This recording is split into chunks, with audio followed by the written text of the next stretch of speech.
Muy buenas tardes. Están más que preparados para oír la palabra de Dios, ¿verdad? Dios ha sido bueno. Tremenda adoración. Quiero tratar hoy con ustedes un tema que es muy medular para la vida de la iglesia. El tema lo he titulado, dentro de la serie La vida y los milagros de Jesús, lo he titulado Jesús y dos lecciones de tolerancia. Déjeme darle la definición de tolerancia. La tolerancia es el respeto a las ideas de otros, es el respeto a las creencias o a las prácticas de los demás, cuando éstas son diferentes o contrarias a las propias, ¿sí? Lo contrario de la tolerancia es la intolerancia. La intolerancia ha sido un lastre que toda la humanidad ha acarreado a través de la historia del universal. Ha habido muchos muertos por cuestión de que expresan sus ideas y otros no están de acuerdo, viene la agresión. Y la historia de la humanidad registra muchísimos, miles de casos de intolerancia que han llevado al homicidio, han llevado a la calumnia, a la denostación. Es una vergüenza que el ser humano padecemos como seres humanos. Y el cristianismo, hermanos, no ha estado exento de este que considero es un pecado, ¿sí? La intolerancia. Entonces, yo quiero hablar precisamente de dos lecciones que Jesús da acerca de la tolerancia. En Marcos capítulo 9, versículo 38, ahí encontramos la primera lección de Jesús sobre la tolerancia. Marcos 9, 38. Dice así: Jesús le respondió diciendo, Juan le respondió diciendo, Juan el apóstol, le dijo, Maestro, hemos visto a uno que en tu nombre echaba fuera demonios, pero él no nos sigue y se lo prohibimos, porque no nos seguía. En la versión en lenguaje sencillo dice, pero nosotros le dijimos que no lo hiciera, porque él no es parte de nuestro grupo. Versículo 39, pero Jesús le respondió, no se lo prohíbas. ¿Por qué se lo prohíbes? Dice, porque ninguno hay que haga milagro en mi nombre que luego pueda decir mal de mí, porque el que no es contra nosotros, por nosotros es. Aquí vemos cómo Juan, el apóstol, vio a uno que en el nombre de Jesús estaba liberando de los demonios a las personas. Las personas obviamente recibían el beneficio de esta liberación, pero él trató de impedírselos. ¿Cuál era la razón? Simple y sencillamente porque no pertenecía al grupo íntimo de Jesús. Esto equivale a lo que hoy se diría como, no, es que él no es de nuestra iglesia, es que él no es de nuestra denominación. Aquí notamos que Juan estaba más preocupado por la pertenencia a cierto grupo que por el beneficio que se le podía hacer a una persona a través del amor y del poder de Dios. Y Jesús establece un gran principio aquí en el versículo 40, porque dice, porque el que no es contra nosotros, por nosotros es. Si nosotros le preguntáramos a cualquier cristiano de cualquier confesión o denominación cristiana y le preguntamos, ¿estás a favor de Cristo o en contra? ¿Qué nos va a responder? A favor. Claro, ¿sí? Entonces aquí tenemos la primera lección de Jesús sobre la tolerancia. Es una lección que todos los cristianos, o al menos de esta congregación, porque es la que nos atañe a nosotros, necesitamos entender muy bien. Necesitamos asimilarla y aprender. Todo ser humano tiene el derecho dado por Dios de tener sus propias ideas. Es un regalo de Dios, la libertad de expresarnos, ¿sí? Dios nos dio el derecho a pensar las cosas por sí mismos, para llegar a nuestras propias conclusiones. Incluso tenemos la libertad de creer lo que nosotros consideramos que es la verdad, ¿sí? Porque finalmente cada quien es responsable de lo que piensa, de lo que cree y de lo que hace, ¿sí o no? Eso lo dice la Escritura. Es algo muy lamentable que una persona o una iglesia entera o una denominación cristiana en este caso crean que ellos tienen el monopolio de la interpretación de la Escritura, o sea, que solamente ellos la entienden. Es muy lamentable que algunos se sientan poseedores de la salvación, diciendo cosas como: el que no está en esta iglesia no se va a salvar, o el que se va de esta iglesia no se va a salvar. No, Dios, hasta donde yo entiendo, no ha firmado ningún contrato de exclusividad con ninguna persona, ni con ninguna denominación cristiana en especial. Porque según la Biblia, la salvación está en Cristo, está en la persona y en el sacrificio de Cristo, que es por la fe. Y es para todo aquel que cree. No está la salvación en un lugar, sino en una persona, que es Cristo.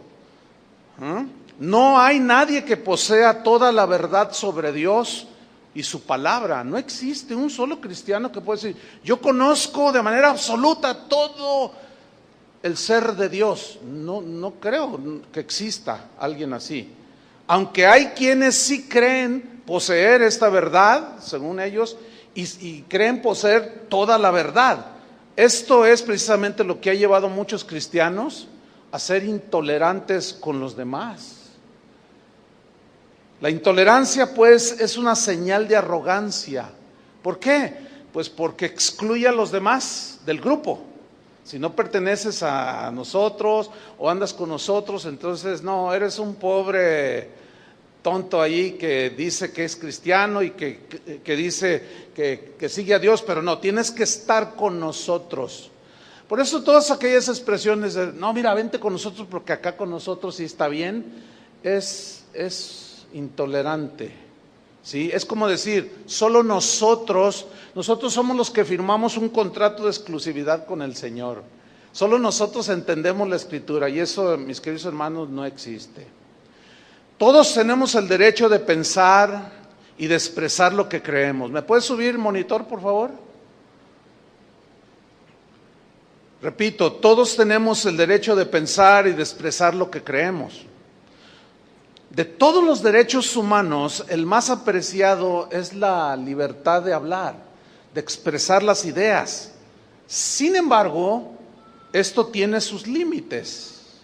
Por ejemplo, si alguien con sus ideas está destruyendo los principios del cristianismo o la moralidad y los cimientos de la sociedad, fíjense bien, pongan atención, podemos oponernos. Porque eso es parte de la libertad. Pero la manera de oponerse no debe ser tratando de eliminar a alguien por la fuerza, ni atacar su dignidad humana, ni burlándose, y mucho menos asesinándole. Eso no. Por ejemplo, Moisés, que cometió el grave error de matar a un egipcio, tratando de defender la libertad que Dios le quería dar a Israel. Y Dios reprobó eso, porque eso era vil intolerancia, ¿sí?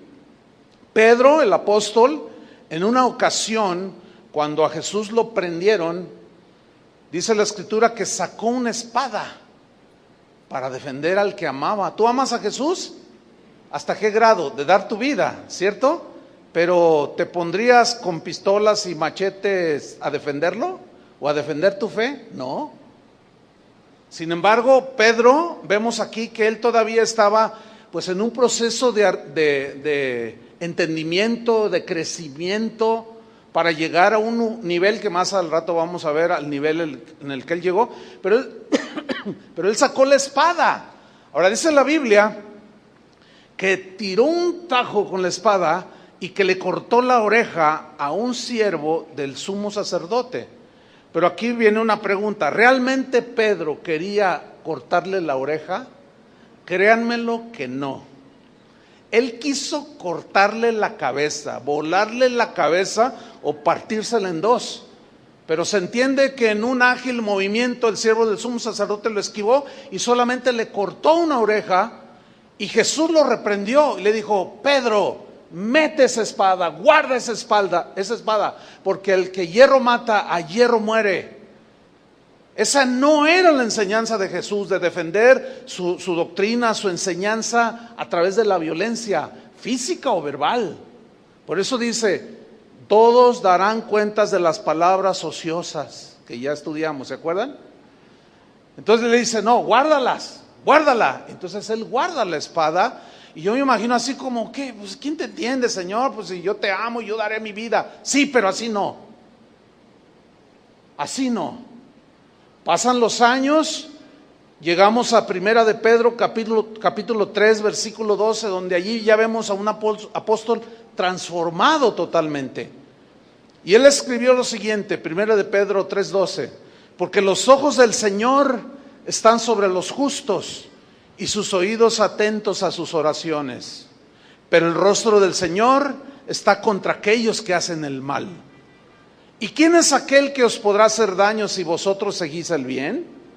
Mas también si alguna cosa padecéis por causa de la justicia, bienaventurados sois. Por tanto, no os amedrentéis por temor de ellos, ni os conturbéis, sino santificad a Dios el Señor en vuestros corazones. ¿Qué significa eso? Seguimos leyendo. Y estad siempre preparados para presentar, ¿qué? Defensa. ¿Defensa de qué? Ahí no los dice. Nos dice de qué y cómo. Presentar defensa con mansedumbre. ¿Lo están leyendo conmigo? ¿Cómo se debe de presentar la defensa de lo que tú crees? Tienes la libertad de creer en Jesús o de rechazarlo, pero lo que tú crees, ¿lo vas a defender cómo? ¿Con agresiones? ¿Con burlas? ¿Con calumnias? Las abuelitas la llevan mucho en este sentido, porque las abuelitas vienen de una tradición católica de muchos años. Entonces tú te conviertes, empiezas a conocer y entender la palabra de Dios, y si tú llegas con tu mamá o con tu abuelita y le dices: oye, abuelita, ¿a poco tú crees que este mono te oye? ¿Cómo crees que va a recibir tu abuelita eso? Mal, no estás respetando. Y viene a mi mente el episodio cuando Pablo, llega a Grecia y dice que su espíritu se enardecía, tenía un celo por Dios, viendo la ciudad entregada a la idolatría. Y había altares por todos lados, altares de dioses paganos. Pero Pablo no decía nada, no dijo nada, ignorantes, no dijo nada. Él vio un altar con una inscripción que decía: al Dios no conocido. Y les dijo: de este vengo a hablarles a todos ustedes. Sigue diciendo: santificad a Dios el Señor en vuestros corazones y estad siempre preparados para presentar defensa con mansedumbre y reverencia. ¿Qué es reverencia? Respeto.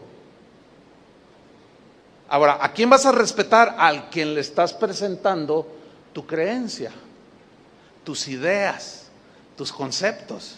¿Cómo? Con mansedumbre y reverencia, ante todo el que os demande razón de la esperanza que hay en vosotros, o sea, de lo que has creído. ¿Lo alcanzan a ver? Bueno, aquí ya vemos a un Pedro madurando en sus ideas, en sus conceptos, en la tolerancia hacia los demás. Ellos se enfrentaron a un mundo intolerante. Todos los discípulos de Jesús fueron mártires, los asesinaron, excepto Juan. Pero ellos habían entendido que no podían ponerse en la misma posición que los intolerantes. El mandamiento de Jesús era: vayan y prediquen el evangelio a toda criatura, pero a la fuerza tienen que hacerlos creer en mí. No dijo: el que creyere será salvo, y el que no creyere será condenado. Nunca se insinúa que debemos de presionar o de obligar a la gente a creer. Eso va en contra de la conciencia y de la libertad que cada ser humano tiene. Debemos entenderlo. Y también los demás no pueden obligarnos a nosotros a pensar ni a creer como ellos creen. Es una libertad que nosotros tenemos también. Y debe haber respeto mutuo. El problema es que la naturaleza humana trae muy bien amalgamada la intolerancia. Todo mundo, hay un dicho que dice que cada cabeza es un mundo y cada quien defiende lo que cree y lo que piensa. Nosotros también lo vamos a hacer. Vamos a defender lo que creemos en Cristo, que Él murió por nosotros, etcétera, y lo que creemos en la palabra. Pero tiene que estar la tolerancia ahí, a un lado de nosotros. ¿Están comprendiendo? Vamos a ver una advertencia de Jesús al respecto. Vamos a Juan capítulo 16, versículo 1. Juan 16, 1.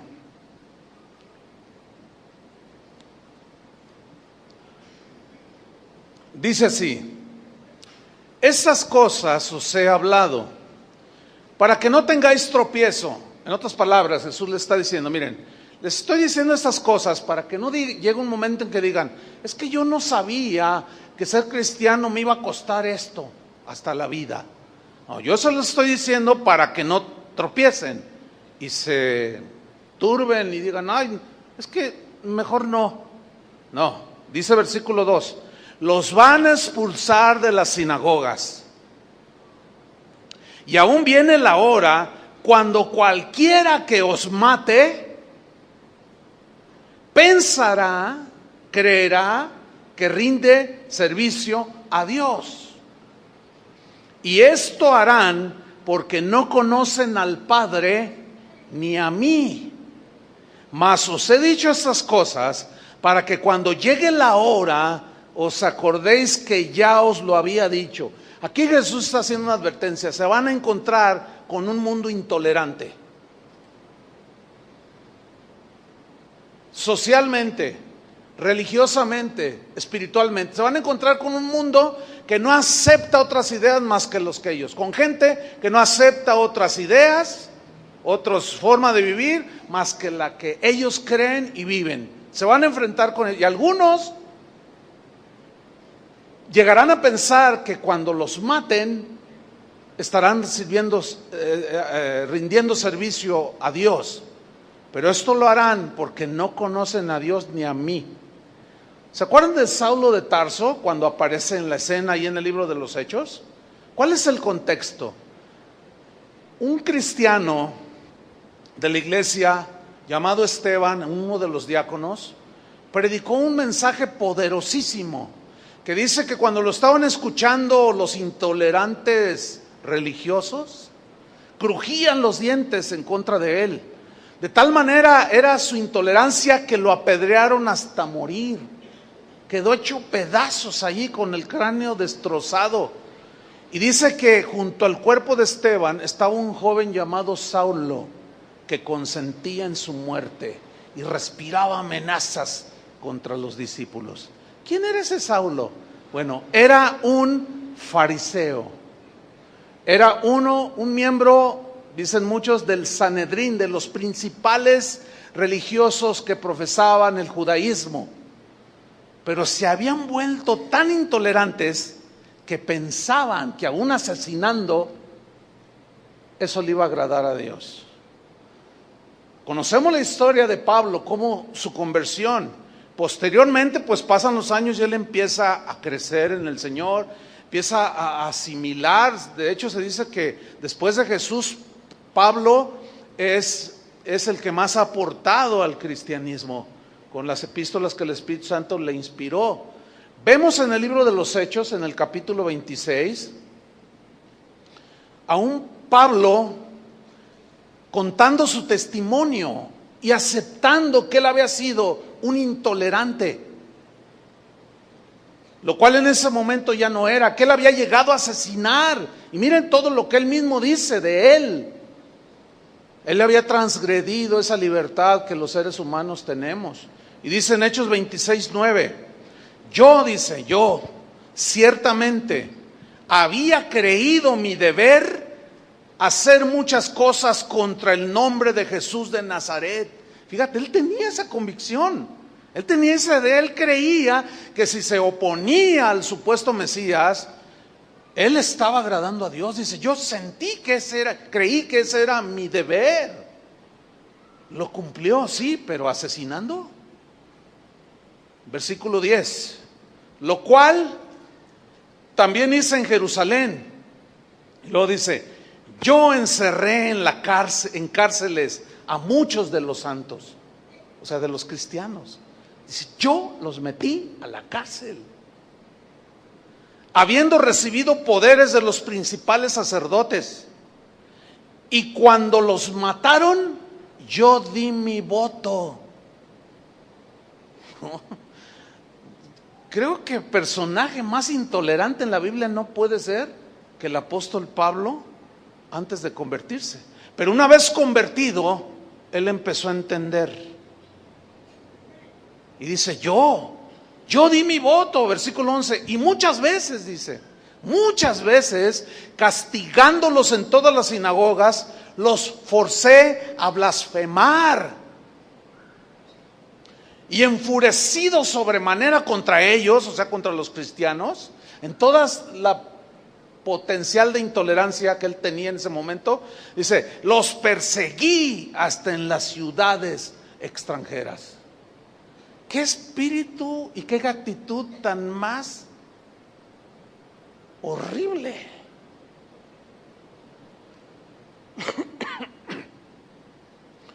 De eso el mundo puede contar miles de historias.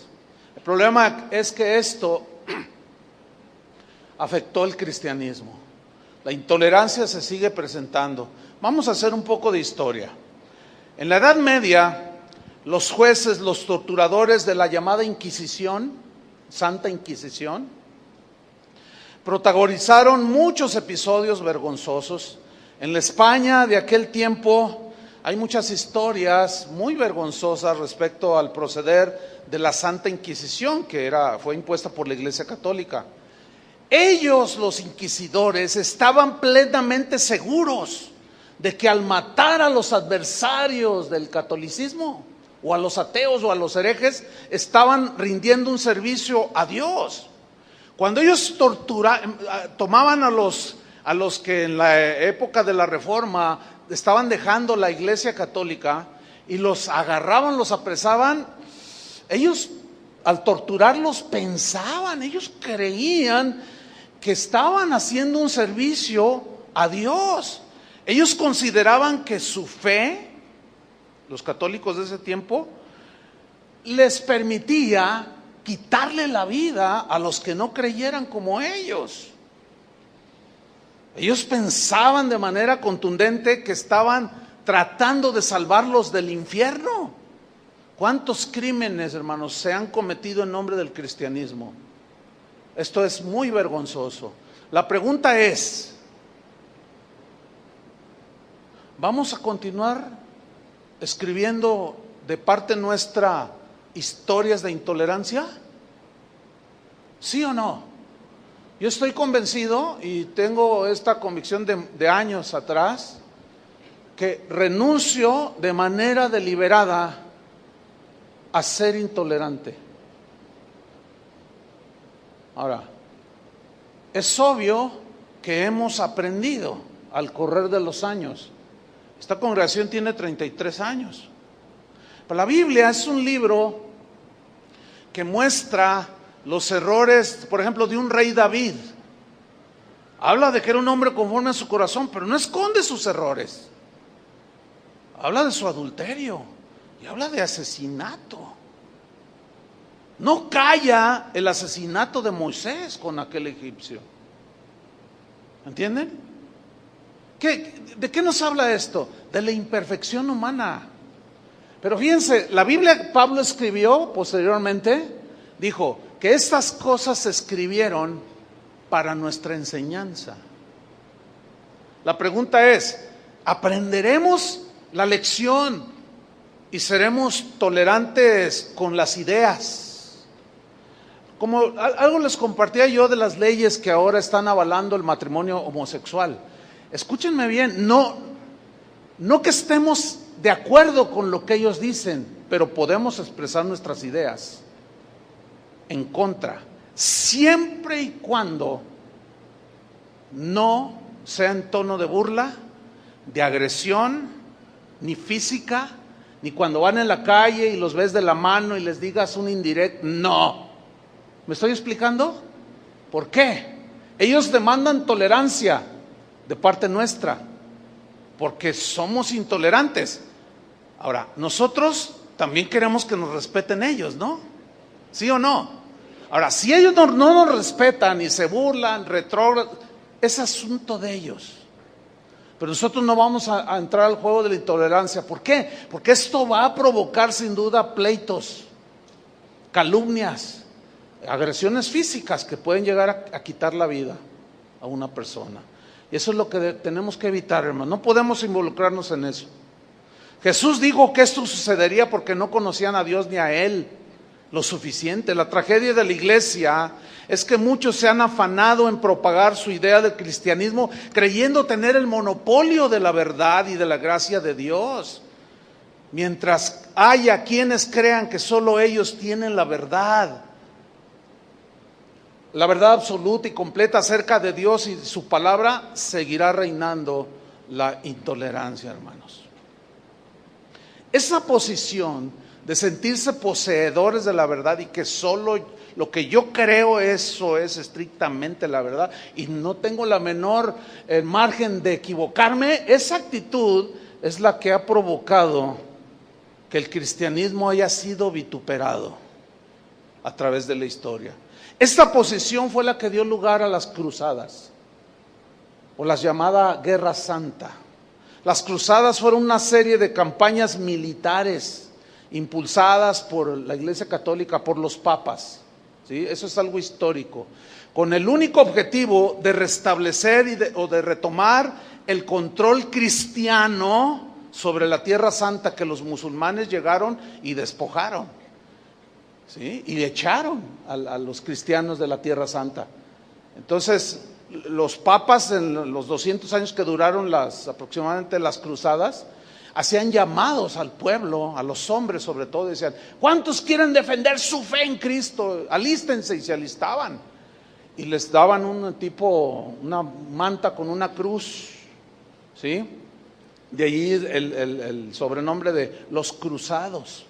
A ellos les prometían que si daban su vida para defender la iglesia y retomar la ciudad santa de Jerusalén, ellos tendrían indulgencias plenarias, de seguro se salvaban según las creencias de ellos.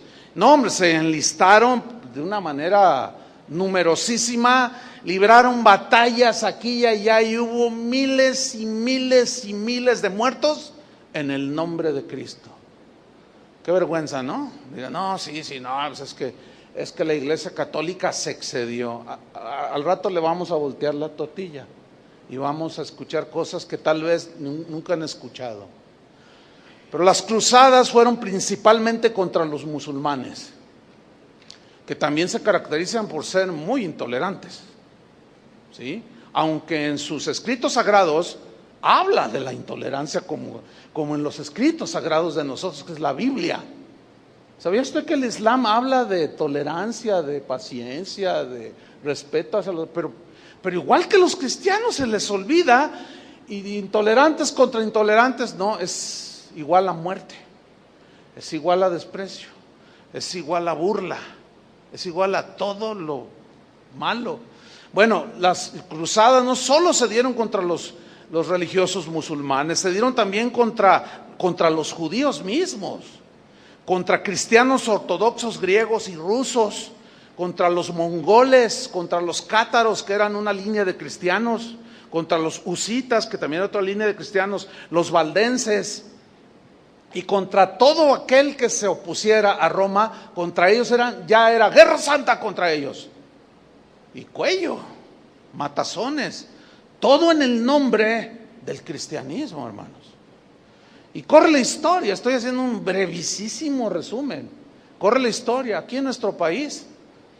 Aquí México fue conquistado para el cristianismo, en este caso el cristianismo de la rama católica, a filo de espada. Nadie puede negar eso, nadie lo puede negar.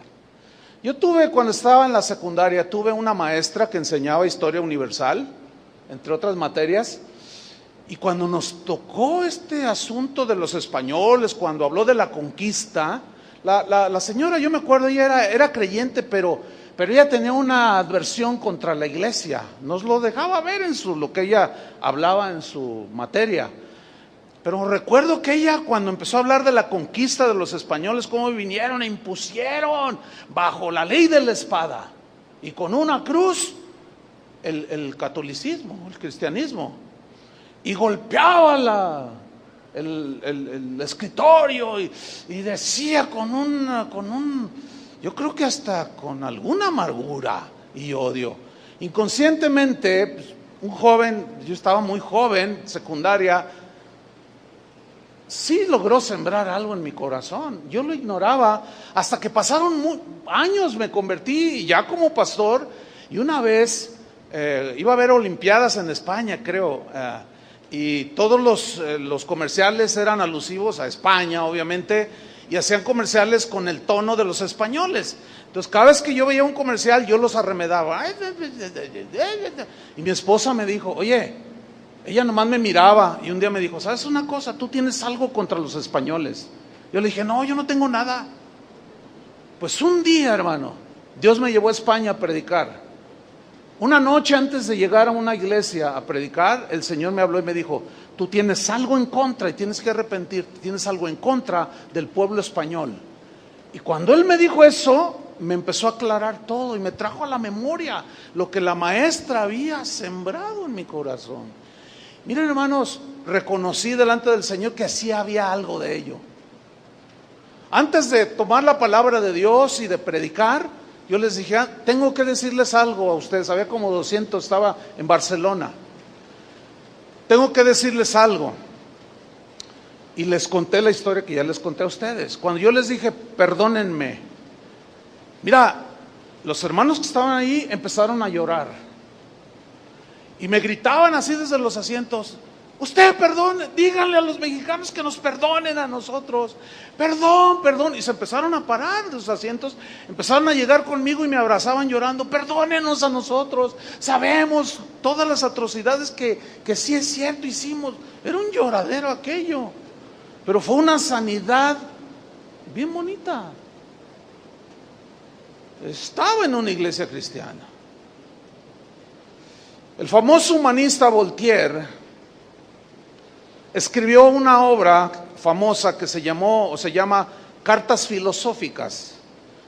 Fue publicada en 1734, la Reforma ya se había consumado. En ese escrito él defendió la libertad religiosa, ideológica, pero tristemente acusó al cristianismo de ser la raíz de todo fanatismo. Qué lamentable. ¿Por qué? Porque él se dio cuenta no solo de las atrocidades de la Inquisición católica, sino las atrocidades que también la Inquisición protestante hizo. Y de eso quiero hablarles brevemente. Dejen que llueva, no se fijen, no va a pasar nada, no es el diluvio ni nada. Pongan atención acá. El mismo Voltaire dijo una frase que se volvió emblemática y dijo así, como diciéndolo a su adversario, odio lo que dices, pero ¿sabes? Daría la vida por defender tu derecho a decirlo. O sea, el tipo era un humanista y él tenía un concepto muy fuerte, humanísticamente hablando, de la libertad que tú tienes para hablar y expresar tus ideas. No tengo el derecho a callarlas. Tengo el derecho a argumentar lo que yo creo, pero jamás bajo la bandera de la agresión. Estamos en el tiempo de la Reforma ahora, en esto que voy a decir. Había un hombre es muy famoso, pero era un hombre notable en su tiempo, era un hombre muy sabio. Se llamaba, o le decían, era un mote, Erasmo de Rotterdam. Un hombre muy sabio, un hombre cristiano, humanista también, filósofo, filólogo, es decir, erudito en las raíces de las palabras, en su significado, y además era un teólogo consumado, pero tenía un espíritu muy quieto, muy manso. Bueno, Erasmo comenzó a escuchar las ideas que Martín Lutero, consumador de la Reforma Protestante, con la libertad que él decía que tenía, empezó a expresar sus ideas. Y el sabio Erasmo, al escucharlo, asentía y concordaba con algunas de las definiciones e ideas de Lutero. Entre esas ideas estaba la del gobierno de la iglesia, que debía de haber una reforma, que se habían desviado del verdadero sentido evangélico, ¿sí? Entonces Erasmo decía, tiene razón este hombre, ¿sí? Lutero, al darse cuenta de que Erasmo, el sabio Erasmo, consentía con su enseñanza, pues empezó a presionarlo para que él fuera como el representante de los reformadores, como el que fuera la parte intelectual y sabia de la defensa de la reforma. Pero Erasmo se negó, no quiso, y Lutero se enojó. Y el Papa de ese tiempo mandó llamar también a Erasmo y le dijo, mira, tú necesitas escribir con esa brillantez que tienes en contra de los herejes reformadores y ponerte de nuestro lado. Y el sabio Erasmo dijo, tampoco con ustedes. Bueno, esta negativa de trabajar con ninguno de los, de no trabajar con ninguno de los dos bandos, fue interpretada tanto por los católicos como por los protestantes como cobardía. Le decían, eres un blandengue, cobarde y desleal. Lo empezaron a agredir en su integridad, con una intolerancia, pero de ambas partes, no solo de una, de ambas, tanto de católicos como no católicos ya en ese tiempo.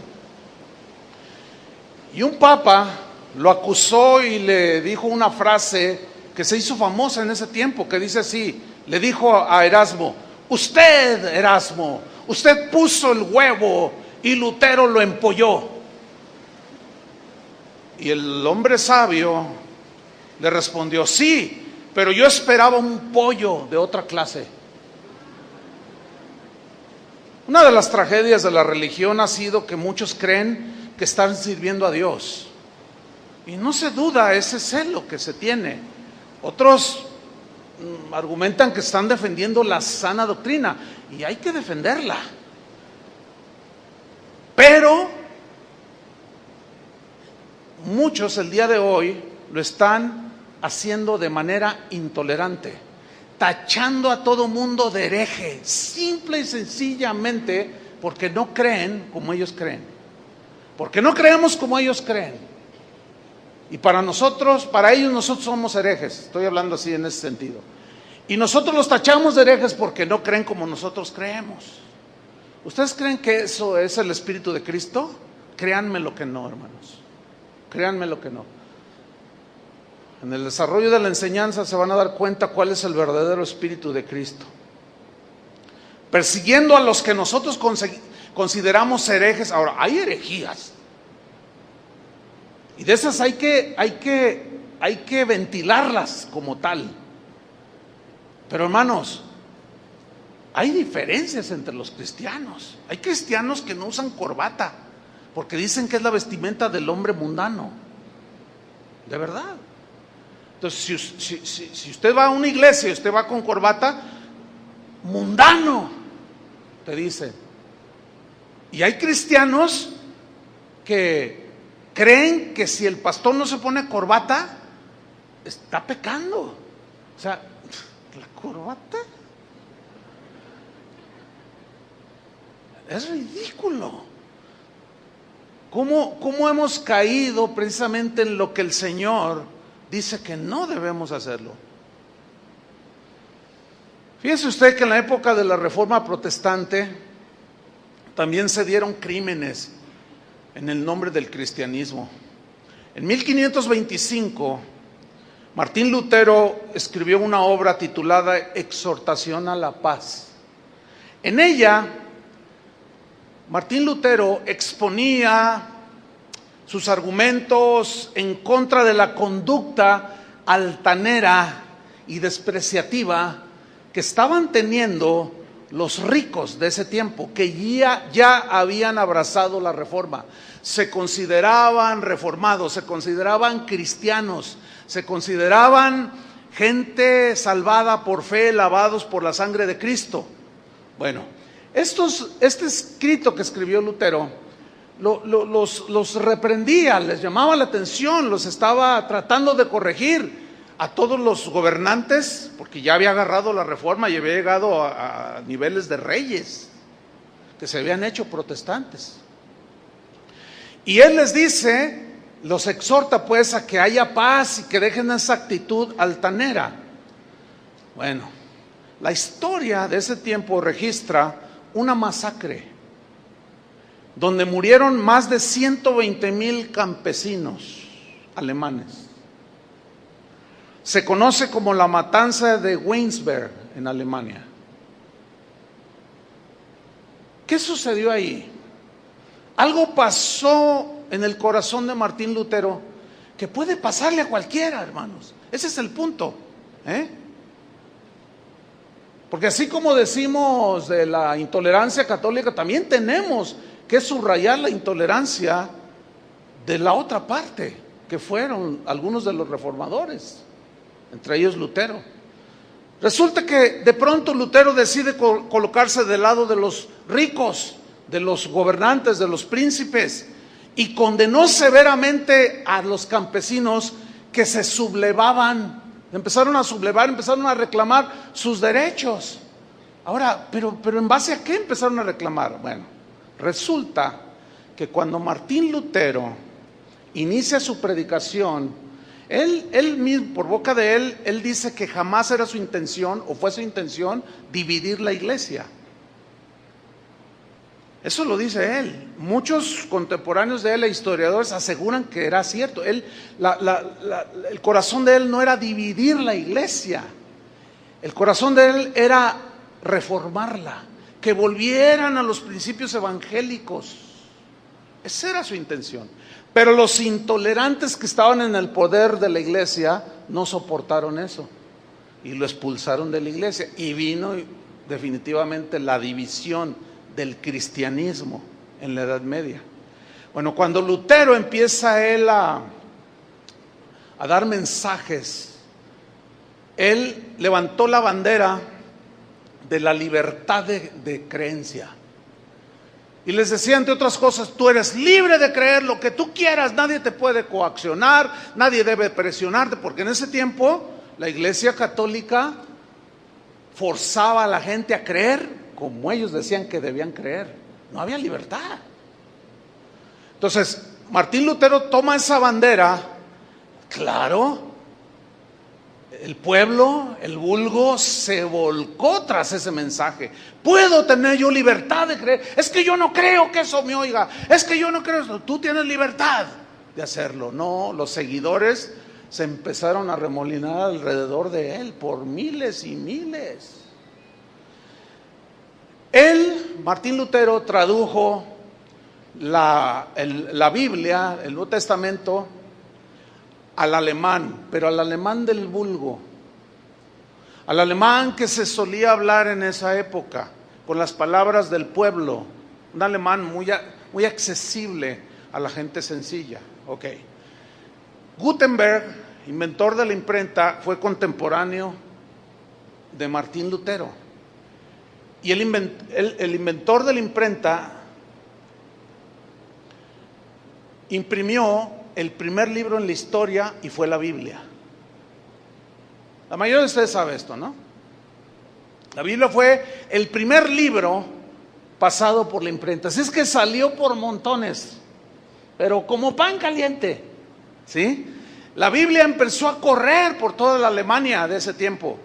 Y la gente del vulgo, la gente pobre, generalmente siempre ha sido así, los ricos y los pobres, empezaron a llegar a sus manos ejemplares de la Biblia y empezaron a leer Cosas como en la epístola de Santiago, que decía: a ricos, que detenéis el pago a vuestros trabajadores, vuestras riquezas se pudrirán con el óxido.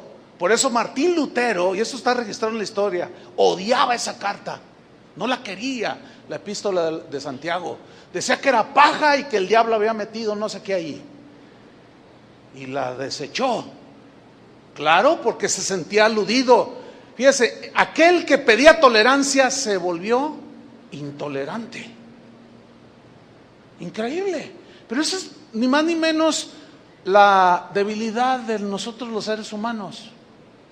Entonces entre otras cosas, los alemanes, los campesinos de ese tiempo, miraron otras cosas.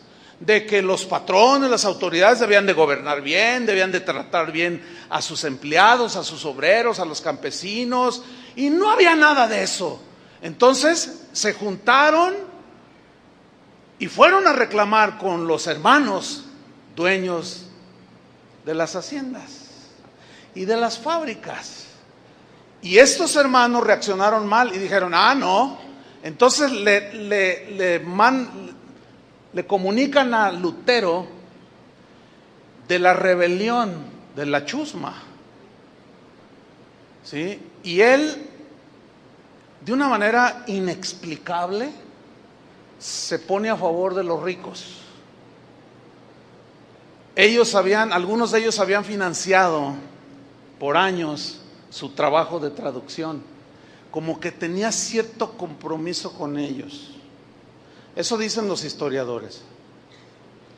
Por eso es que se puso de parte de ellos, y estos se vieron en la libertad, entre comillas, de decir: ustedes no pueden reclamarnos nada a nosotros. Y de ahí se derivó la tragedia de esa batalla esa matanza de Winsberg en Alemania. Más de 120,000 campesinos lavados con la misma sangre de Cristo, esa era su fe. Solo por reclamar, los asesinaron. Y Lutero, inmiscuido en eso, escribió una carta que tituló Contra las hordas de campesinos, contra aquellos que empezaron a exigir sus derechos cuando los vieron plasmados en las Escrituras.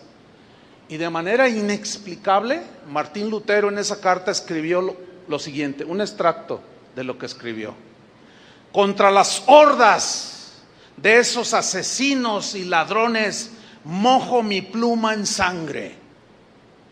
Sus integrantes deben ser aniquilados, estrangulados, apuñalados en secreto o públicamente por quien quiera que pueda hacerlo, así como se matan a los perros rabiosos. Firmado Martín Lutero. Ese es el lado negro, parte del lado negro oscuro de la Reforma. Pretender presentar a los reformadores mejores que un Pablo, mejores que un Moisés, mejores que un David, sería endiosarlos, que es justamente lo que muchos que se dicen reformadores han hecho: endiosar y presentar como hombres impecables, lo cual no es verdad. La historia no puede mentir. Ahí quedó registrado en la historia. Ni qué decir del odio que Martín Lutero tenía contra los judíos, el pueblo de Dios.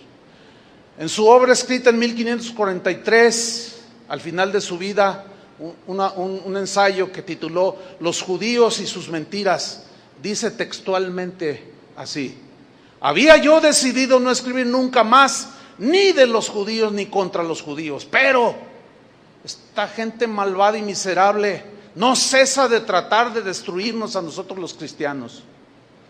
He permitido que este pequeño libro salga adelante para todos aquellos que han resistido a tan venenosa cometida de los judíos contra nosotros los cristianos, y así advertirles para que permanezcan en guardia contra ellos. Sigue diciendo Martín Lutero: yo no podría creer que un cristiano se permitiera a sí mismo ser engañado por esos judíos y tomar parte de su destierro y miseria. Pero el diablo es el dios de este mundo, y donde no está la palabra de Dios, él se mete fácilmente.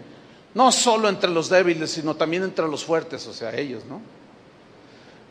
En su intolerancia siguió escribiendo: deben realizarse contra los judíos acciones como quemar sus sinagogas, destruir sus libros de oración, prohibir predicar a los rabinos, deben aplastar y destruir sus casas, incautarse sus propiedades, confiscar su dinero y obligar a esos gusanos venenosos a realizar trabajos forzados o a expulsarlos para siempre.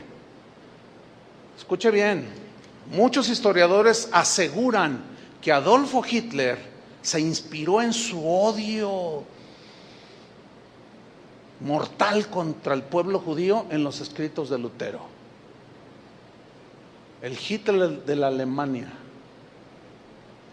que así como Saulo respiraba amenazas y enfurecido y perseguía de ciudad en ciudad a los cristianos, así Hitler se volvió un total intolerante. Pero la raíz allí quedó, hermanos. Increíble, ¿no? Pero ahí está. Hay muchos personajes de la Reforma.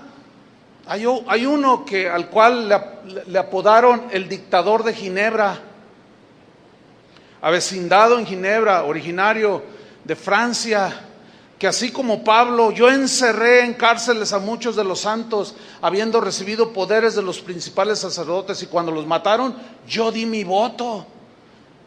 A ese llamado dictador de Ginebra, en su intolerancia, cuando ya tenía el poder religioso y civil, hizo una serie de prohibiciones a todos los habitantes de Ginebra, como prohibido ir al teatro, prohibido escuchar la música que él no aprobaba, prohibido ir a un día de campo si él no lo aprobaba, prohibía todo. Cuando él se quejó y se quejaba de la intolerancia del catolicismo, se volvió el más intolerante, le decían el dictador de Ginebra. Este hombre, así cual Pablo, que dio su voto en la muerte de muchos cristianos, este llamado dictador de Ginebra consintió en la muerte de un hombre llamado Miguel Servet, que fue quemado en la hoguera, simple y sencillamente y únicamente porque el tal Miguel Servet disentía en algunos conceptos doctrinales con el dictador de Ginebra. Y dio su voto para que fuera llevado a la hoguera. Y todavía más, permitió que fuera quemado en leña verde. Esa frase de no, y en leña verde viene de esa época. Porque la leña verde, al ser encendida, no se consume tan rápido, es más lenta. Entonces el tormento, el suplicio era peor.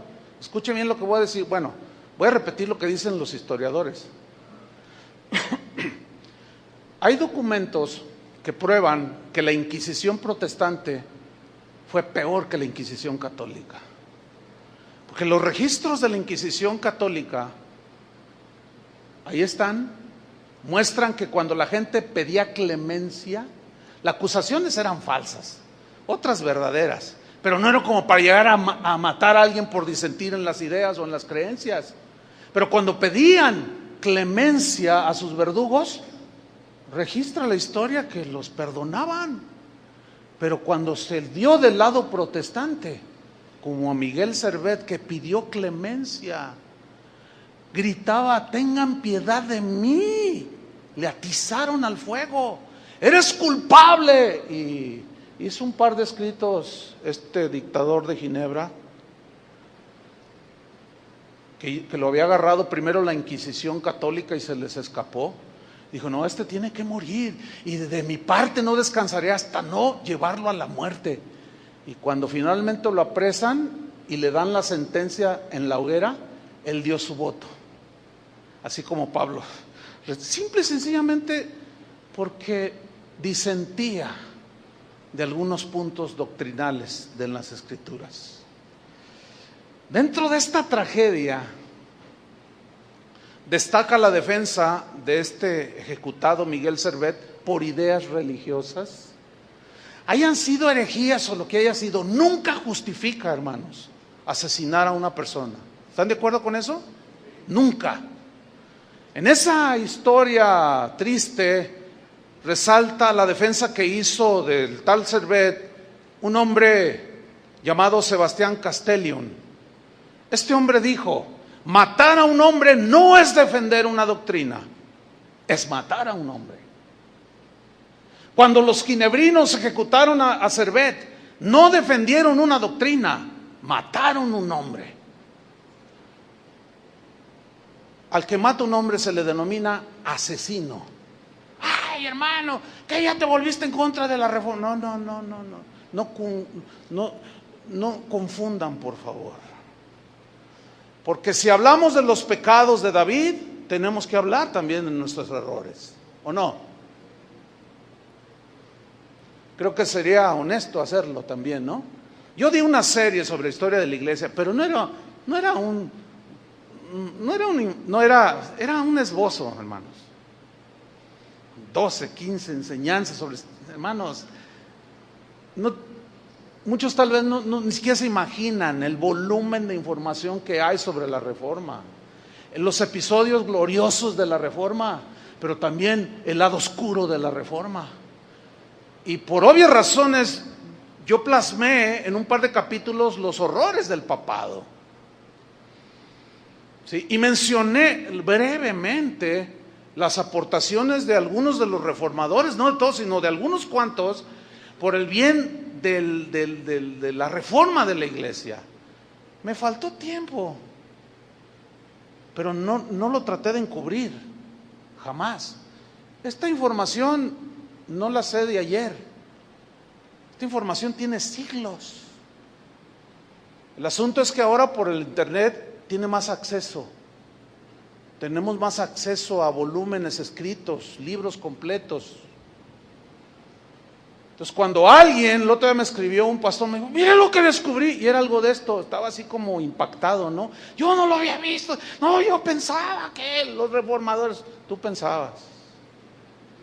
Pero no ningunos héroes, como se nos ha querido pintarlos, ¿no?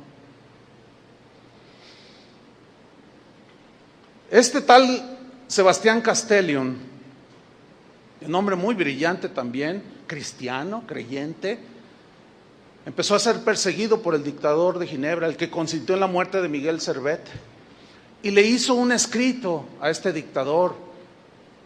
En una carta, se las voy a leer, es breve, dice: os pido por el amor de Cristo que respetéis mi libertad y renunciéis al fin a seguir acusándome falsamente. Dejad que profese mi fe sin coaccionarme, tal y como a ti se te permite ejercer la tuya, y como espontáneamente yo la reconozco. De todos aquellos cuya doctrina se aparta de la vuestra, no supongáis que están en un error, y no les acuséis acto seguido de herejía. Aunque yo, como otros muchos devotos cristianos, intérprete de la Escritura de un modo distinto como lo hacéis vosotros, profeso con todas mis fuerzas mi fe en Cristo. Seguramente uno de nosotros está equivocado, pero precisamente por eso amémonos el uno al otro. Un día el maestro nos revelará la verdad y nos dará a entender quién es el que estaba equivocado. Lo único que sabemos con seguridad tú y yo, o al menos deberíamos saber, es el compromiso de amor mutuo. Practiquémoslo, y al hacerlo cerraremos así la boca de todos nuestros adversarios. ¿Consideráis que vuestra interpretación de las Escrituras es la correcta? Los demás piensan lo mismo de la suya.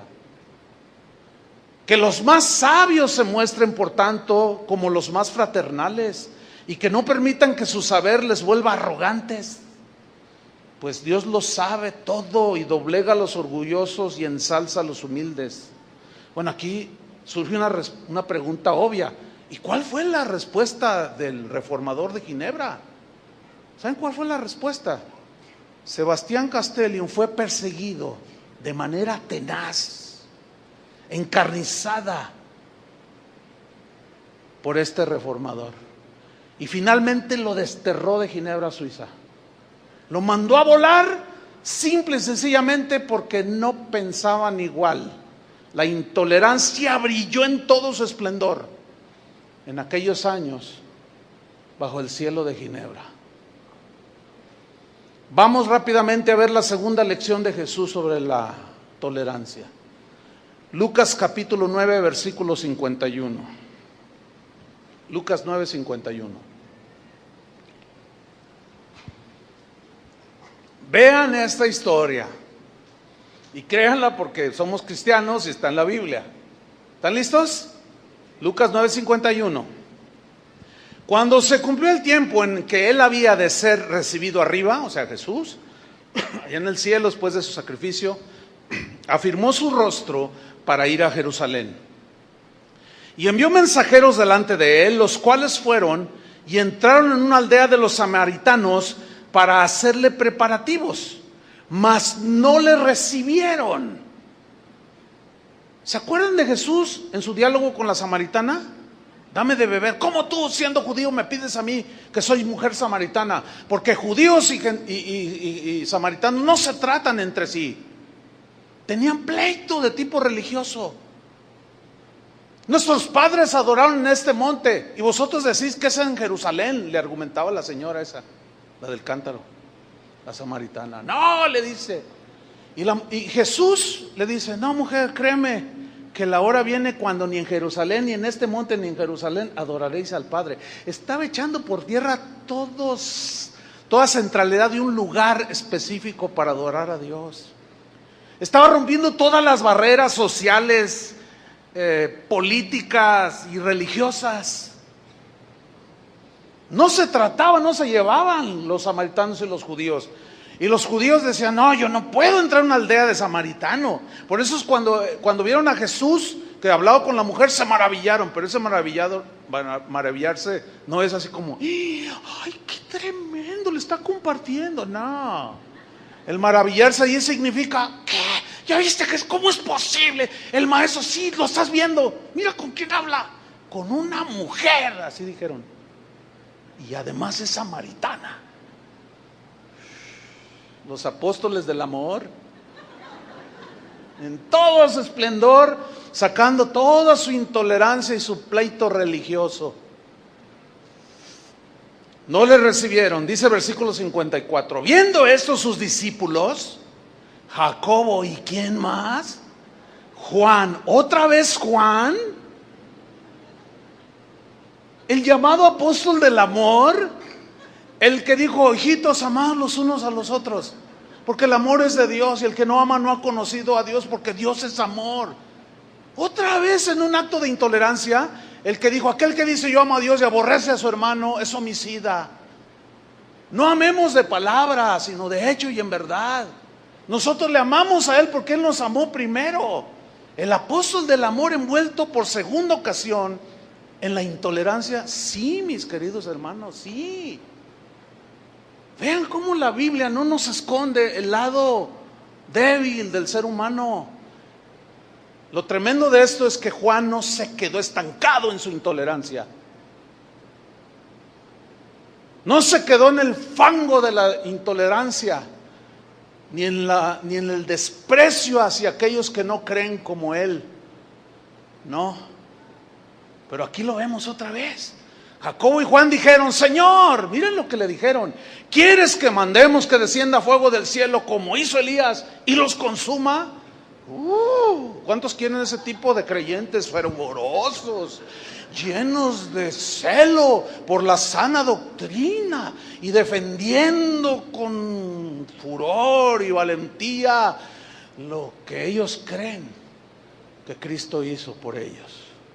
¿Cuántos quieren de esos?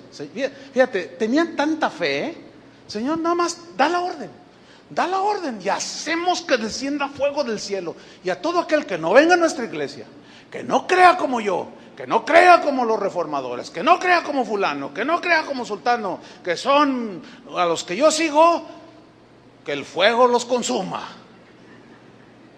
¡Qué historia! Ahora, ¿cuál fue la respuesta de Jesús? Volviéndose él, 55, los reprendió, les llamó la atención, los regañó los exhortó, como tú quieras, pero los puso en su lugar, diciendo: ustedes no saben de qué espíritu son. Todavía no han entendido, un día lo van a entender. Jesús sabía que un día lo iban a entender. Hermanos, está bien defender lo que creemos, está bien exponer las herejías y a los lobos y a los falsos maestros, pero escúchenme bien, no podemos rebasar la línea como el día de hoy se rebasa. Y en internet, mira, ahorita actualmente todo mundo es hereje, todos somos herejes. ¿Cómo? A ver si le voy a explicar. Yo digo ahorita mis ideas, lo que yo creo, y puede haber alguien escuchando, siempre hay gente así, a ver qué digo, y mañana ya sale en internet: Chuy se volvió en contra de los reformadores. Sí, es que ese es un tal por cual, y empiezan a agredir, no mis ideas, no mis argumentos, y que tiene unos amigos así, y que tiene una esposa así, y que esto y que el otro y más allá. Y no, yo estoy orando para que Dios le calle en la boca. Una vez yo he recibido correos, yo estoy orando para que el Señor ya se lo lleve. Y alguien dijo, una persona dijo: pero al infierno, dice, porque usted no va al cielo con todas sus herejías que enseña, háganme favor. Entonces, esa es la vil intolerancia en pleno siglo XXI. Pero jamás yo les he contestado, no. Tal vez hace 10, 15 años, sí. Bueno, Pablo cambió, Juan cambió. Yo reconozco haber rebasado la línea, no una vez, varias veces. De eso ya arreglé cuentas con el Señor, pero te va enseñando el Señor. ¿Nos vamos a quedar ahí? No, tenemos que avanzar, tenemos que seguir el caminar con el Señor. Entonces los reprende, les dice: ustedes no saben de qué espíritu sois, porque el Hijo del Hombre no ha venido para perder las almas de los hombres, sino para salvarlas. A Santiago y a Juan les parecía que estaban haciendo algo digno de alabanza. Ellos llegaron a creer que el Señor les iba a probar su celo. Tú dinos, Señor, tú mándanos, nosotros hacemos descender fuego del cielo. Ellos sin duda creían que estaban defendiendo a su maestro. ¿Cómo lo menospreciaron? Hijos del diablo. ¿Cómo se les ocurre despreciar al autor de la vida? Y Juan ahí, el que escribió el Evangelio: en el principio era el Verbo. Despreciaron al Verbo, el que era antes que todo. El Verbo que se encarnó pisó su tierra y lo despreciaron. Malditos sean. Señor, dame permiso. Fíjate, no hace mucho, uno de los pastores de una casa de oración, llegaron unos hermanos de otra iglesia que está cerca. No les gustó que se haya iniciado una casa de oración allí, y le dijeron a los pastores, llevaba la batuta allí una señora, como que llevaba pues la voz cantante, ¿no? Y les dijo: o se largan de aquí o se largan. Dice: le ore a Dios, le ore al diablo, pero de aquí se largarán. Así como lo oye, ¿eh? Qué fuerte, ¿no? Entonces, cuando me están contando eso, yo le digo a los pastores: hey, pero a ver, ¿y tú qué onda? No, se siente feo. No respondan. Oren por ellos. Bendice al que te mal. ¿Te imaginas un cristiano diciendo: le ore a Dios, le ore al diablo, pero de aquí se largan? O sea, ahora yo no puedo poner en tela de duda que ellos sean cristianos lavados con la misma sangre de Cristo, porque no los conozco en persona, no me atrevería a decir. Pero qué pasaje, hermanos. Juan Wesley, un hombre el que fundó la iglesia metodista, decía: yo no tengo más derecho a objetar a un hombre por tener una opinión distinta de la mía. No tengo derecho. Lo que más trato de evitar es la estrechez de mi espíritu, del partidismo, el estar aprisionado en mis propias entrañas, en fin, ese fanatismo miserable que hace que muchos no estén dispuestos a creer que Dios también obra en otros y no solo en nosotros. Yo no quiero eso, decía Juan Wesley, que predicaba la santidad. Otro hombre distinguido de ese tiempo escribió a sus paisanos en Escocia, que eran muy intolerantes, les dijo: os ruego por las entrañas de Cristo que consideréis que es posible que ustedes estén equivocados en algo. Les ruego, decía. Nosotros venimos de la Reforma, os ruego que consideréis la posibilidad, que entiendan que pueden estar equivocados en algunas cosas. Otro hombre dijo: recuerda esto, sea lo que tengas entre tus manos, alguien lo verá y lo entenderá de manera diferente que tú. El día de hoy parece que se murió la tolerancia entre los cristianos y en su lugar resucitó la señora fea llamada intolerancia. El Facebook, hermanos, es el campo de batalla de todos los defensores de la sana doctrina, de los ortodoxos, de los que ellos sí entienden el evangelio, descalificando a todo mundo, simple y sencillamente porque no creen igual.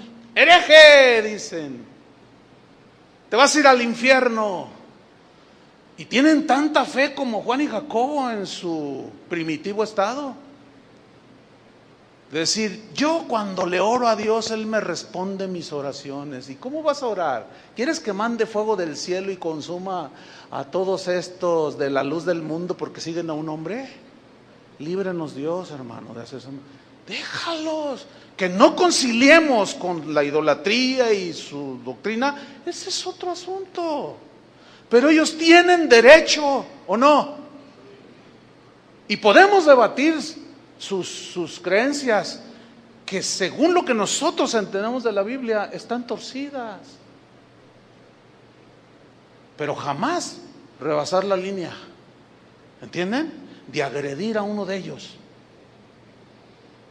Jamás. El día de hoy se ven en las páginas, en los blogs de Facebook, todos los que escriben creen tener la razón. Siempre el otro está equivocado, pero el que escribe, ese está en lo justo, en lo que es. La mayoría de las veces son doctrinas no fundamentales. Y hay una peleadera por todos lados. Y alguien sale a predicar. Les voy a predicar del rapto, hermanos. Fíjense que el Señor va a venir y nos va a arrebatar a la mitad de los 3 años y medio que habló el profeta Daniel, y que según la Escritura, y otro que está escuchando dice: herejía, el Señor no va a venir a la mitad de los 3 años y medio. Yo he contado por lo menos 7 interpretaciones diferentes del rapto. Es más, 8. Hay un segmento de cristianos que no creen en el rapto y se pelean. No, el Señor va a venir después de la gran tribulación. Herejía, porque Él dice que nos libra de la ira. Y cada quien saca sus textos. Pero en los temas que no son claros, ¿saben por qué? Porque no son temas fundamentales. Pablo a los romanos les escribe: recibid al débil en la fe, pero no para contender sobre opiniones. Hay muchas cosas que rayan en la opinión, o hasta donde nos alcance el entendimiento. Hermano, lo importante es que Él va a venir, ¿o no? Independientemente si es a la mitad, o a la mitad de la mitad, o a la mitad de la mitad de la mitad, o que no venga en el rapto. Él va a venir por segunda vez. Hay muchas interpretaciones. ¿Qué me dicen de la vestimenta? Una de pleitos, hermanos. Iglesias enteras divididas, porque unos creen en los milagros y un segmento de la iglesia no cree. Y luego, como Facebook está ahí, pues cada quien dice lo que quiere y lo que cree. Y alguno empieza ahí inquietamente a aprender. De pronto escucha una predicación: la mujer que predica es pecadora, porque la mujer, cállese, la mujer no debe predicar en la iglesia, porque la mujer debe estar callada, y calladita se ve más bonita. Entonces, de pronto, si tú tienes algo en contra de la esposa de alguno de los pastores de tu iglesia, no te cae bien y lees a uno de esos, no, te hace seguidor.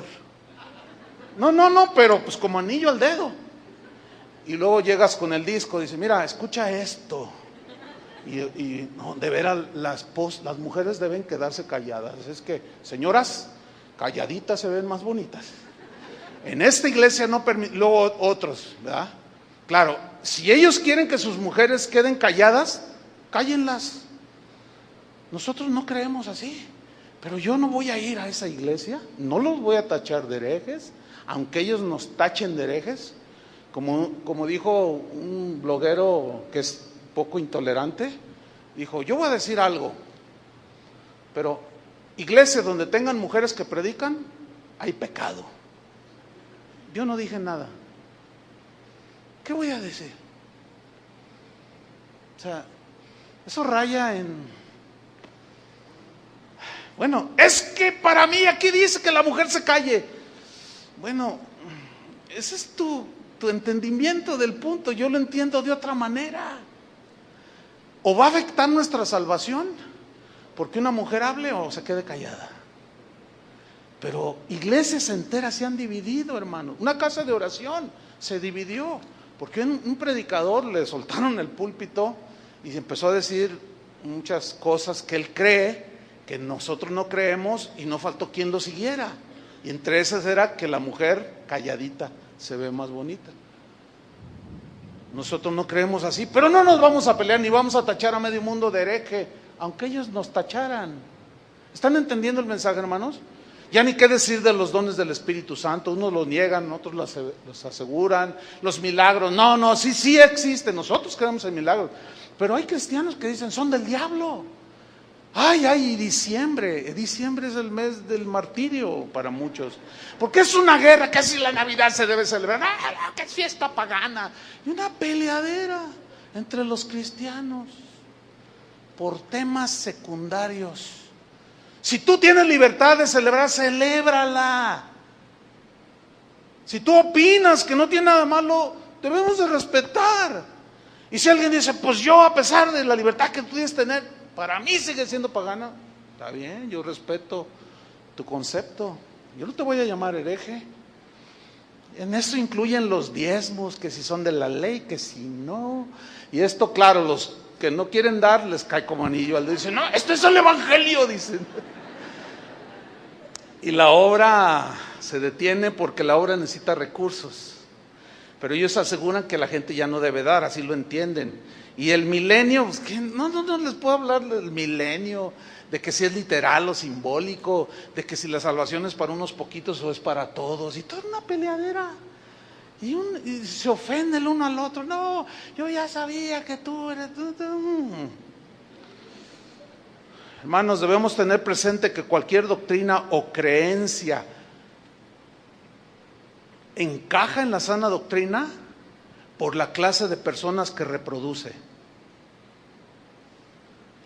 Como dijo un cristiano, ¿a quién le importa en lo más mínimo una iglesia, lo que hacen en la iglesia, cómo hacen sus rituales, si no es finalmente que sea un instrumento de la bondad cristiana?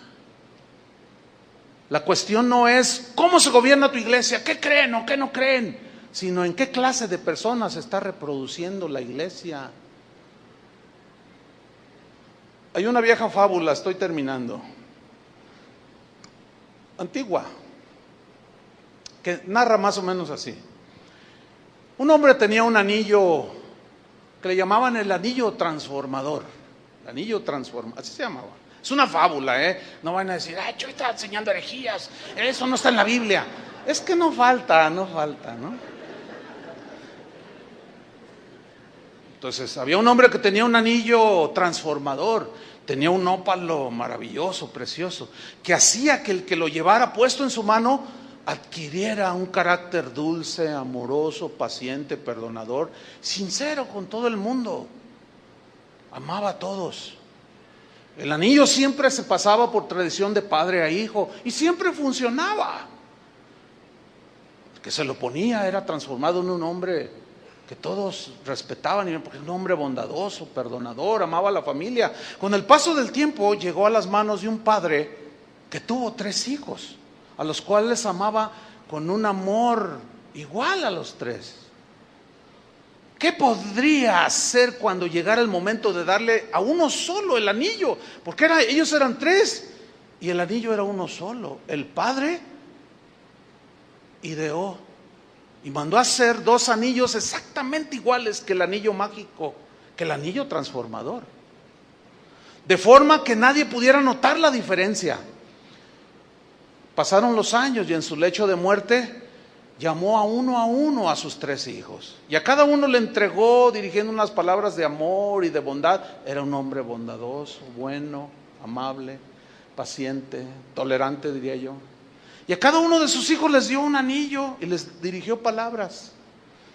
Los demás no supieron, cada uno pensó que era el anillo, el único.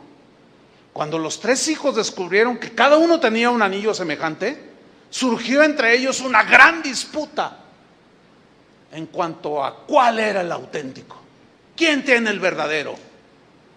Tuvieron que llevar el caso, dado el pleito que se armó, a un juez sabio, gente experta en la materia. Examinaron los anillos y dijo: bueno, en realidad no podemos decir cuál es el anillo transformador, porque los tres se ven muy bien. No podemos decir, pero ustedes mismos lo van a poder comprobar cuál es el anillo verdadero. ¿Nosotros?, preguntaron aquellos tres jóvenes sorprendidos. Sí, les dijo el juez, porque si el anillo verdadero produce en ti un carácter dulce, amable, perdonador, cuidador de su familia, si ese anillo te produce eso, entonces toda la gente, yo como juez y todo el pueblo, vamos a reconocer que el que tú tienes es el verdadero. Así que váyanse, marchaos cada uno, tomen su camino, sean amables, sean sinceros, sean honestos, amen a su esposa, amen a sus hijos, amen a su prójimo, sean justos en vuestro trato con todos. Y al correr del tiempo sabrán quién tiene el anillo verdadero. ¿Les gustó la fábula? Pues ahí no termina, porque resulta que los tres resultaron amables, buenos, amadores de su esposa, de sus hijos, pero eran diferentes. Espero hayan entendido la fábula, hermanos. Puede que odiemos las creencias de una persona, pero no debemos odiar a la persona. Puede que quisiéramos eliminar lo que enseña, pero no debemos nunca eliminar al que enseña aquello que no nos cae bien. Un sabio cristiano que fue perseguido por la intolerancia de gente que creía diferente a él, dijo de su enemigo, miren lo que dijo. Él, o sea, su enemigo, dijo este cristiano, él trazó un círculo que me dejaba fuera y comenzó a llamarme malvado, hereje, infiel, hijo del diablo. Pero el amor y yo tuvimos la habilidad de trazar un círculo y lo incluimos a él. Deje terminar con una frase que los cristianos debemos considerar para poder seguir los pasos de Jesús. A esta frase que voy a citar a continuación se le atribuye, unos se los atribuyen a Juan Wesley, otros a San Agustín de Hipona, uno de los padres de la iglesia del siglo IV, pero hermanos, realmente la autoría no importa, ¿sí? Estoy convencido de que estos dos hombres no van a salir de sus tumbas para pelear derechos de autor. No, ellos eran diferentes, ¿sí? Pero la frase dice así: en lo esencial, en lo fundamental, unidad. ¿Crees que Jesús es el Hijo de Dios? Sí. ¿Crees que Él murió en la cruz por tus pecados? Sí. ¿Crees que nació milagrosamente, virginalmente de una virgen? Sí. ¿Crees que Él resucitó de los muertos para nuestra justificación? Sí. ¿Crees que tu acceso al Padre es por medio de la fe en el sacrificio de Cristo? Sí. En lo esencial, unidad. En lo no esencial y dudoso, libertad. Y en lo demás, amor. Y yo añadiría la frase de un apóstol transformado. El apóstol se llama Pedro. que dijo, porque el amor cubrirá multitud de errores. Dígame qué cristiano es perfecto. Nadie. Dejemos de juzgarnos, dejemos de ya de una vez por todas, el que entienda, entienda. Necesitan saber de qué espíritu son. ¿Eres del espíritu de Cristo? Tenemos que dejar de estar peleando y descalificándonos entre personas que somos lavadas con la misma sangre de Cristo. Amén. Oremos. Señor, te agradecemos mucho tu gran paciencia que has tenido para con nosotros, porque sin duda que todos hemos transgredido este principio. Señor, perdónanos, porque de alguna manera, en algún tiempo, en algún momento, hemos sido intolerantes con nuestros familiares, a veces con nuestros propios hijos, forzándolos a creer, y transgredimos su conciencia, y nos metemos, invadimos su libertad, que todos los seres humanos tenemos para creer o no creer. Perdónanos, Señor, por las descalificaciones entre nosotros. No queremos repetir la historia. La historia de la iglesia cuenta historias muy, muy tristes a través de los siglos. Y hoy estamos 2000 años después del nacimiento de Jesús, nuestro Salvador, nuestro Señor, que es el alfa y el omega, el principio y el fin, que es el verbo que se encarnó, tomó forma de hombre, y vimos su gloria, dijo el apóstol Juan, gloria del unigénito del Padre. Dios de verdad, sin ninguna iniquidad, amó tanto al mundo que envió a Jesús a morir por cada uno de nosotros. Y nos dejó un mandamiento: vayan y prediquen el evangelio a toda criatura. El que creyere será salvo, el que no creyere será condenado. Nunca dijo que a la fuerza. Si alguien se burla de ti, te debate, te agrede, tú no lo hagas. Deja de escribir en tu Facebook y aludir a los errores que todos tenemos, y caminemos en el Espíritu de Cristo, ¿sí?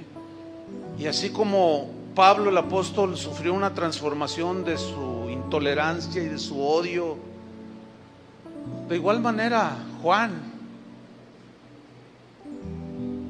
fue transformado, cometió errores y ahí están en la Biblia. Nosotros los hemos cometido, hermanos, pero podemos cambiar. Amén.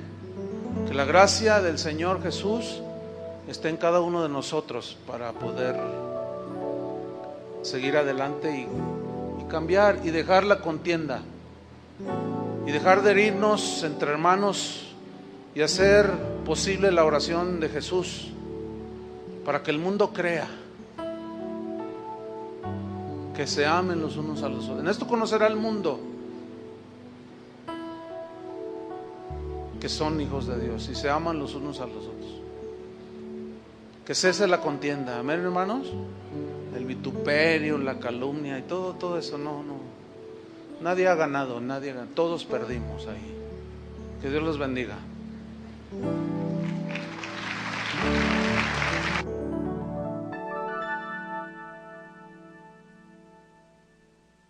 Todos entendemos la Escritura y eso, mis queridos hermanos, no existe. Todos tenemos el derecho de pensar y de expresar lo que creemos. ¿Me puedes subir el monitor, por favor? Repito, todos tenemos el derecho de pensar y de expresar lo que creemos. De todos los derechos humanos, el más apreciado es la libertad de hablar, de expresar las ideas. Sin embargo, esto tiene sus límites. Por ejemplo, si alguien con sus ideas está destruyendo los principios del cristianismo o la moralidad y los cimientos de la sociedad, fíjense bien, pongan atención, podemos oponernos. porque eso es parte de la libertad. Pero la manera de oponerse no debe ser tratando de eliminar a alguien por la fuerza, ni atacar su dignidad humana, ni burlándose, y mucho menos asesinándole. Eso no. Por ejemplo, Moisés, que cometió el grave error de matar a un egipcio, tratando de defender la libertad que Dios le quería dar a Israel. Y Dios reprobó eso, porque eso era vil intolerancia. ¿Sí? Pedro, el apóstol, en una ocasión, cuando a Jesús lo prendieron, dice la Escritura que sacó una espada para defender al que amaba. ¿Tú amas a Jesús? ¿Hasta qué grado? De dar tu vida, ¿cierto? Pero ¿te pondrías con pistolas y machetes a defenderlo? ¿O a defender tu fe? No. Sin embargo, Pedro, vemos aquí que él todavía estaba pues en un proceso de entendimiento, de crecimiento, para llegar a un nivel que más al rato vamos a ver, al nivel en el que él llegó, pero él sacó la espada. Ahora dice la Biblia que tiró un tajo con la espada y que le cortó la oreja a un siervo del sumo sacerdote. Pero aquí viene una pregunta: ¿realmente Pedro quería cortarle la oreja? Créanmelo que no. Él quiso cortarle la cabeza, volarle la cabeza o partírsela en dos. Pero se entiende que en un ágil movimiento el siervo del sumo sacerdote lo esquivó y solamente le cortó una oreja, y Jesús lo reprendió y le dijo: Pedro, mete esa espada, guarda esa espada, porque el que hierro mata, a hierro muere.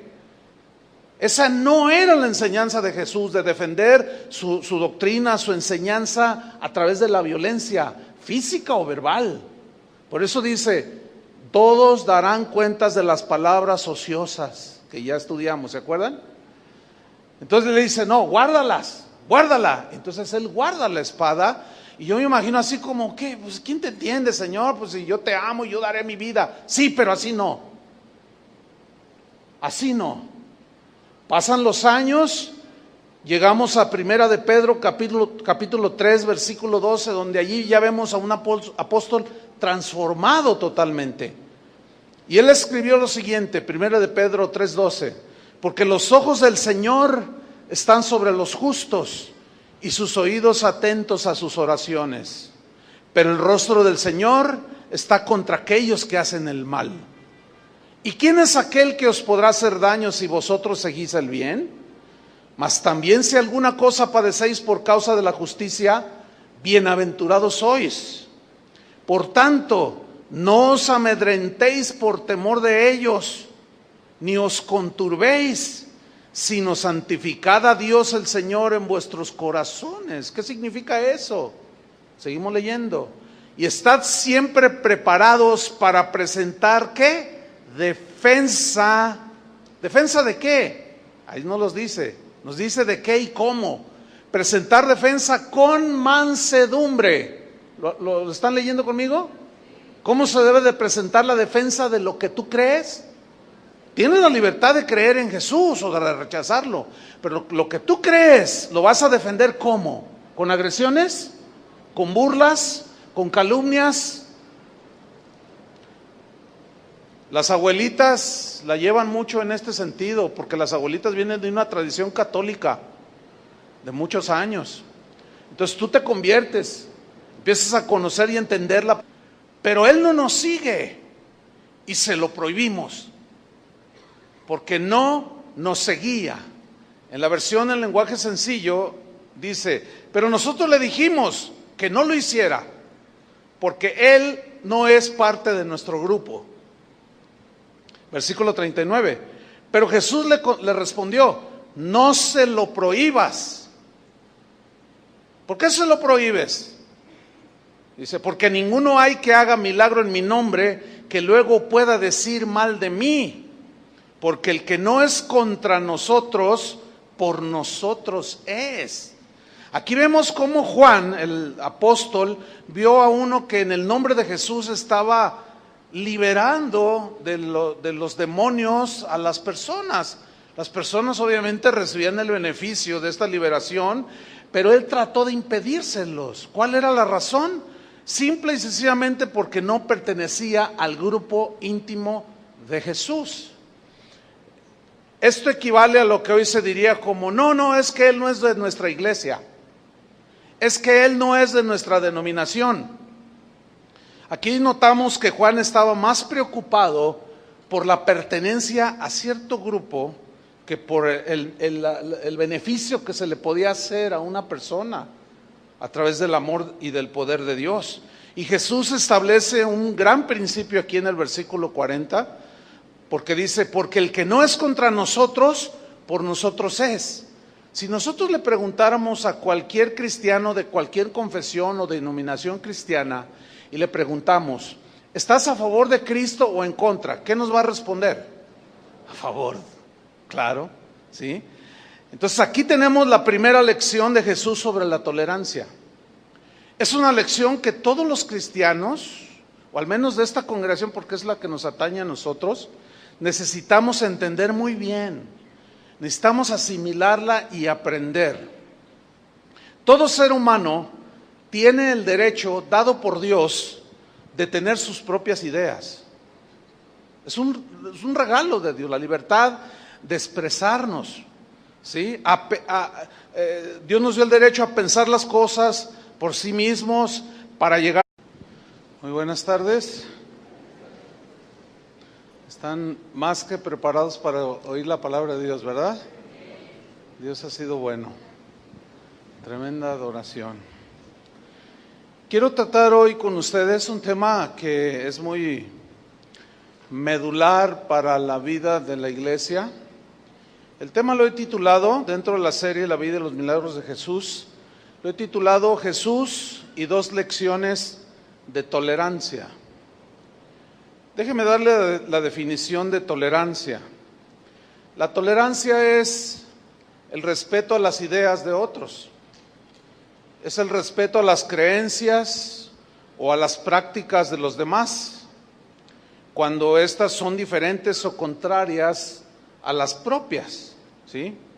Lo contrario de la tolerancia es la intolerancia. La intolerancia ha sido un lastre que toda la humanidad ha acarreado a través de la historia del universal. Ha habido muchos muertos por cuestión de que expresan sus ideas y otros no están de acuerdo, viene la agresión. Y la historia de la humanidad registra muchísimos, miles de casos de intolerancia que han llevado al homicidio, han llevado a la calumnia, a la denostación. Es una vergüenza que el ser humano padecemos como seres humanos. Y el cristianismo, hermanos, no ha estado exento de este que considero es un pecado, ¿sí? La intolerancia. Entonces, yo quiero hablar precisamente de dos lecciones que Jesús da acerca de la tolerancia. En Marcos capítulo 9, versículo 38, ahí encontramos la primera lección de Jesús sobre la tolerancia. Marcos 9, 38. Dice así: Jesús le respondió diciendo, Juan le respondió diciendo, Juan el apóstol, le dijo, Maestro, hemos visto a uno que en tu nombre echaba fuera demonios. Para nuestras propias conclusiones, incluso tenemos la libertad de creer lo que nosotros consideramos que es la verdad, ¿sí? Porque finalmente cada quien es responsable de lo que piensa, de lo que cree y de lo que hace, ¿sí o no? Eso lo dice la Escritura. Es algo muy lamentable que una persona o una iglesia entera o una denominación cristiana en este caso crean que ellos tienen el monopolio de la interpretación de la Escritura, o sea, que solamente ellos la entienden. Es muy lamentable que algunos se sientan poseedores de la salvación, diciendo cosas como el que no está en esta iglesia no se va a salvar, o el que se va de esta iglesia no se va a salvar. No. Dios, hasta donde yo entiendo, no ha firmado ningún contrato de exclusividad con ninguna persona, ni con ninguna denominación cristiana en especial. Porque según la Biblia, la salvación está en Cristo, está en la persona y en el sacrificio de Cristo, que es por la fe. Y es para todo aquel que cree. No está la salvación en un lugar, sino en una persona, que es Cristo. No hay nadie que posea toda la verdad sobre Dios y su palabra. No existe un solo cristiano que pueda decir, yo conozco de manera absoluta todo el ser de Dios. No creo que exista alguien así. Aunque hay quienes sí creen poseer esta verdad, según ellos, y creen poseer toda la verdad. Esto es precisamente lo que ha llevado a muchos cristianos a ser intolerantes con los demás. La intolerancia, pues, es una señal de arrogancia. ¿Por qué? Pues porque excluye a los demás del grupo. Si no perteneces a nosotros o andas con nosotros, entonces no, eres un pobre tonto ahí que dice que es cristiano y que dice que sigue a Dios, pero no, tienes que estar con nosotros. Por eso todas aquellas expresiones de, no, mira, vente con nosotros porque acá con nosotros sí está bien, es intolerante, ¿sí? Es como decir, solo nosotros somos los que firmamos un contrato de exclusividad con el Señor. Solo nosotros